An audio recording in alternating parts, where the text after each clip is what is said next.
আসসালামু আলাইকুম। আমি নাহিদা। কেমন আছেন সবাই? আশা করছি আল্লাহর রহমতে ভালো আছেন।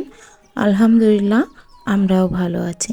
আমার আরও একটি ব্লগে আপনাদের সবাইকে জানাই স্বাগত। সকালে উঠেই আগে ছাদে এসেছিলাম যে কিছু তরি তরকারি পাই কিনা সে কারণে। তো এসে আগে বেগুন গাছের দিকেই আসলাম, কেননা এই বেগুন গাছটায় প্রচুর পরিমাণে বেগুন ধরে। তো সেই সাথে সাথে একটু ঝাল আছে কিনা সেটাও দেখছি, মানে কোথায় কি আছে সেটাকে ভালো করে দেখে নিয়ে তারপর সবজিটা ওঠানো শুরু করব। মাসের যেহেতু শেষ, তো সেই ক্ষেত্রে হচ্ছে এখনও স্যালারি ঢোকেনি, আর বাজারঘাটও সেভাবে করাই হয়নি। আবার এদিকে মাসের শেষ সব কিছু ফুরিয়ে গেছে। তো সে কারণে ছাদের দিকে আগে চলে আসলাম যে দেখা যায় কোনো কিছু সবজি যদি উঠিয়ে আজকে রান্না করতে পারি, তাহলে তো আজকের মতো রান্নাটা হয়ে যাবে। তো এই সবজিগুলো উঠিয়েছি, 4টা বেগুন উঠিয়েছি, আর গাছ থেকে একটা পেঁপে বেড়ে নিলাম। পেঁপে দিয়ে ডিম দিয়ে রান্না করব, আর হচ্ছে বেগুনটাও রান্না করব।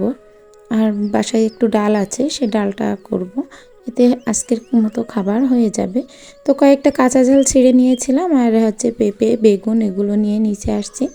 তো পেঁপেটা প্রথমে ভেবেছিলাম যে ঘন্ট করব, পরে ভাবলাম যে না, ঘন্ট করব না। পেঁপেটা ভীষণ ভালো, পাকা না, একদম পুরো কাঁচা। তো সেক্ষেত্রে হচ্ছে না ঘন্ট করে আমি রান্নাটা করব। পেঁপেটা কুটে এবার ছিঙ্কে চলে আসলাম একটু ধুতে। অন্য সময় কিন্তু পেঁপের আঠা যদি হাতে লাগে তাহলে কিন্তু চুলকায়, আর এই পেঁপেটা হচ্ছে আঠাটাই চুলকাচ্ছে না। প্রথমে ভেবেছিলাম যে হয়তো চুলকাবে, প্রচুর আটা পড়ছিল, তারপর দেখি না, হাতটা চুলকায়নি। যাই হোক, এই পেঁপেটা দুইবার একটু ধুয়ে নিচ্ছি, দুইবার ধুয়ে নিয়ে তারপরে হচ্ছে রান্নাটা করব। আর এদিকে কিন্তু আমি ডালটা চুলার পরে উঠিয়ে দিয়ে এসেছি, ডালটা এদিকে ফুটে যাবে, আর এর ভিতরে আমি পেঁপেটা কুটে নিয়েছি, ধুয়ে নিয়েছি। এবার এই ডালটা একটু ঘুটে দিব। ডালটা ঘুটনি আমি উড়কি দিয়ে ঘুটি না, আমার স্বাভাবিকভাবে একদম ফুটে যায়, ফুটে তো এমনিই গলে যায়। তো একেবারে না ঘুটে হালকা একটু হচ্ছে নাড়া দিলে এমনি ঘুটে যায়, আলাদাভাবে সেই ঘুটনি দিয়ে যেভাবে ঘোটায় সেটা না করলেও হয়। তো আমি এইভাবেই করি, আমার এভাবে ভালো লাগে, তো আমি এভাবেই করি। তো যে কারণে ডাল কাটার যে চামচটা আছে ওটা দিয়ে একটু ভালোভাবে করে নেড়ে নেড়ে নিচ্ছি, যাতে একটু ভেঙে যায় আর একদম কাদা কাদা না হয়ে যায়, সামান্য একটু আস্তে আস্তেও থাকে। আর এটা তো মুসুরির ডাল না, এটা হচ্ছে মুগ ডাল। তো মুগ ডাল ভেজে রান্না করলে একদম হচ্ছে শক্ত শক্ত থেকে যায়, আর আমি ভেজে রান্না করি না, যেহেতু পাতলা ডাল করব, সে কারণে আমি 2 থেকে 3 বার ধুয়েই তারপর চুলায় দিয়ে দিয়েছি।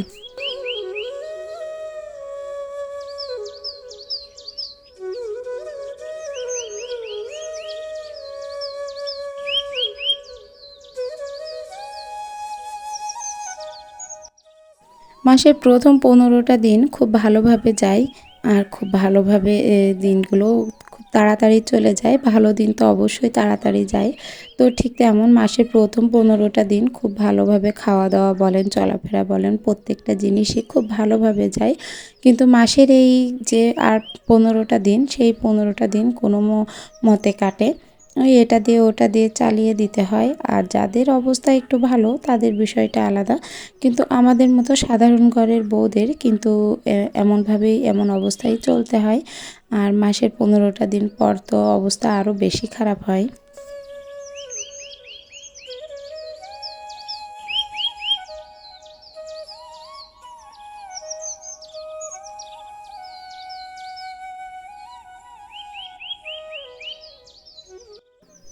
পেঁপেটা রান্নার জন্য আগে থেকে চুলায় তেল দিয়ে নিয়েছি, আর তেলটা দেওয়ার পর পেঁপেটা ছেড়ে দিচ্ছি।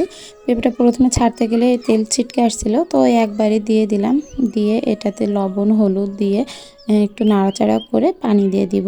কেননা আমি পেঁপেটা ভেজে নেই না, ভেজে নিলে ওর উপরের একটা আবরণ থেকে যায়, মনে হয় কি পেঁপেটা ভালোভাবে আর কি সিদ্ধ হচ্ছে না। যদি ভাজি তাহলে যে কোনো জিনিস ভাজি করলে উপরে একটা ভাজির যে একটা আবরণ থাকে সেটা পড়ে যায়, আর সে কারণে পেঁপেটা খেতে কিন্তু ততটা মজা লাগে না। কিন্তু এরকম সামান্য যদি হালকা মতো করে তেল দিয়ে লবণ হলুদ দিয়ে হালকা নাড়াচাড়া করে এর ভিতরে যদি পানি দিয়ে কষিয়ে নেওয়া যায়, তাহলে সেই পেঁপের টেস্টটা কিন্তু অনেক ভালো আসে।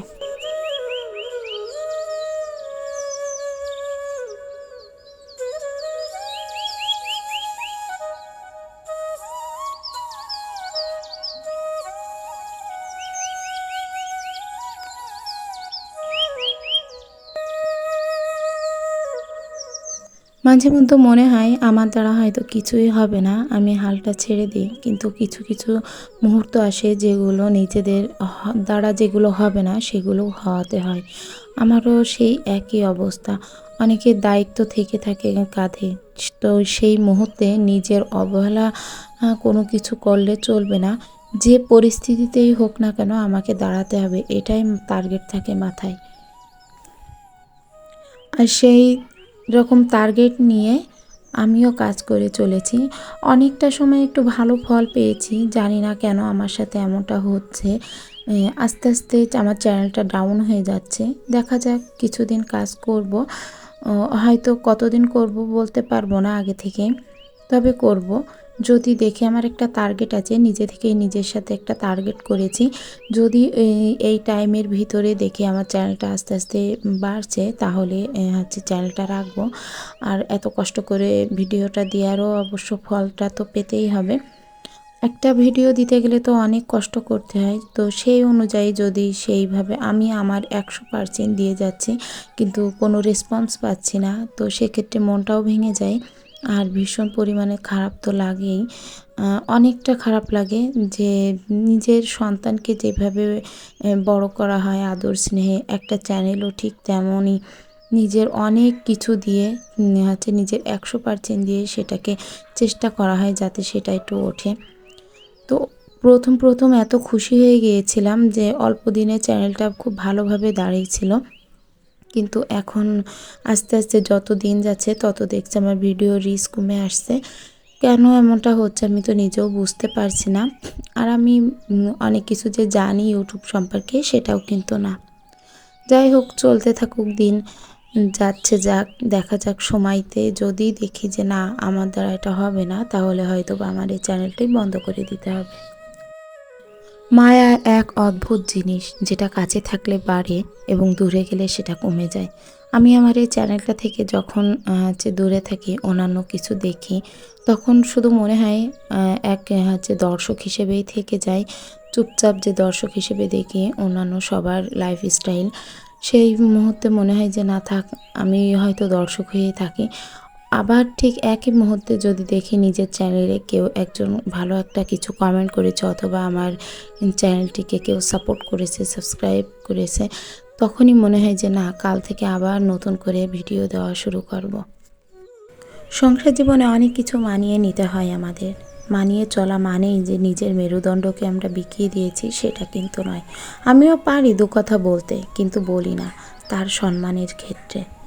আর এই সম্মানটা যে নিতে চাই, তাকেও অবশ্য অন্য কাউকে সম্মানটা দেওয়া উচিত।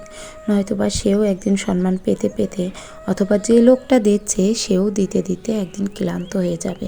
সেই মুহূর্তে তাদের দুইজনের সম্পর্কটাও আর ভালো থাকবে না। আমাদের সমাজে কিছু কিছু লোক আছে এমন, শুধু সম্মান পেতে চায় কিন্তু দিতে নয়, দিতে কখনোই শেখেনি।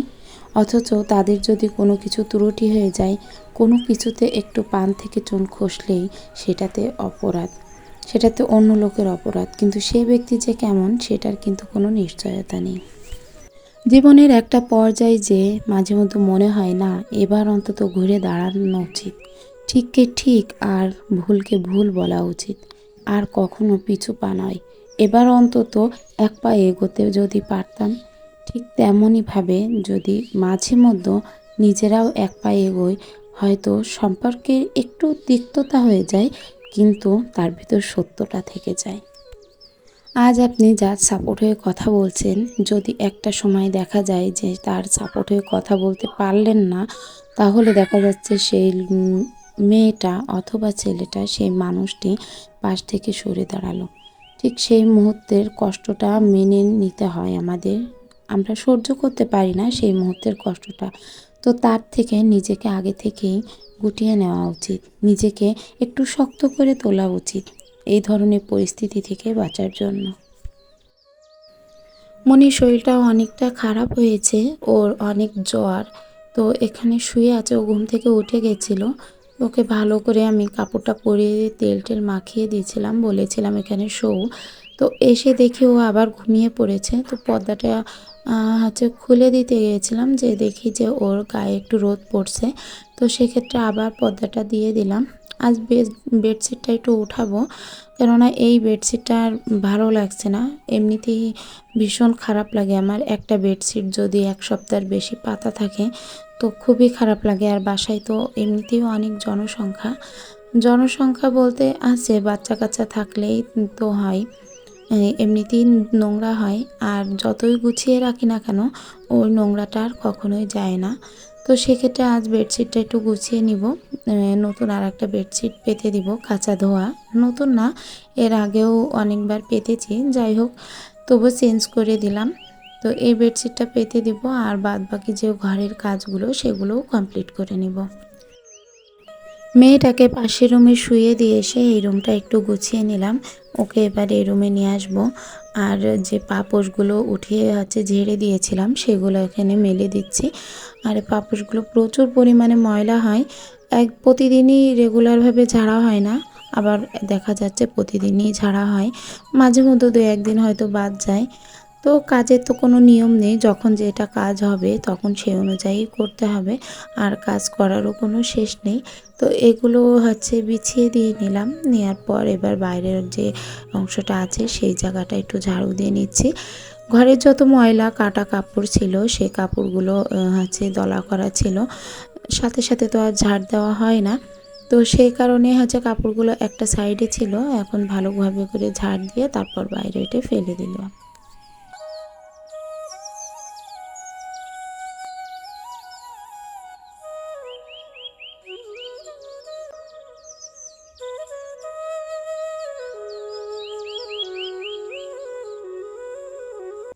ভোর 6টায় ঘুম থেকে উঠেছি, উঠে রান্না বান্না করে সমস্ত কাজকর্ম ঘরদোর গোছানো হয়ে গেছে। আর এখন বাজে 10টা, আর এখন সকালকের ভাত খাওয়ার জন্য তৈরি হয়ে নিচ্ছি। পেঁপে দিয়ে যে ডিম দিয়ে রান্না করেছিলাম সেইটা দিয়ে খাবো। আর এখানে ডাল রান্না করেছি, আমাদের বাসায় সবাই ডাল খেতে ভীষণ পছন্দ করে, তো খাওয়া দাওয়া করে তারপর আসছি।